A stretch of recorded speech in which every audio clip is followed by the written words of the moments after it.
ముఖ్యమంత్రి గారు మాట్లాడే ముందు ఒక చిన్న విన్నపం సార్. అంటే ఆక్వాకల్చర్ ఏదైతే భారతదేశంలో 70% మన రాష్ట్రంలో ఉందన్నారో అందులో 70% మా పశ్చిమ గోదావరి కోనసీమ జిల్లాల్లో ఉంది సార్.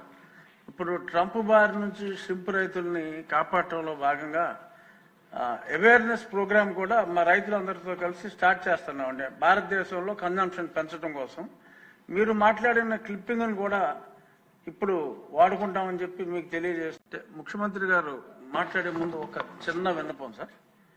అంటే ఆక్వాకల్చర్ ఏదైతే భారతదేశంలో 70% మన రాష్ట్రంలో ఉందన్నారో అందులో 70% మా పశ్చిమ గోదావరి కోనసీమ జిల్లాల్లో ఉంది సార్. ఇప్పుడు ట్రంప్ బారి నుంచి షింప్ రైతుల్ని కాపాడటంలో భాగంగా అవేర్నెస్ ప్రోగ్రామ్ కూడా మా రైతులందరితో కలిసి స్టార్ట్ చేస్తున్నామండి. భారతదేశంలో కన్జంప్షన్ పెంచడం కోసం మీరు మాట్లాడిన క్లిప్పింగ్ను కూడా ఇప్పుడు వాడుకుంటామని చెప్పి మీకు తెలియజేస్తాం.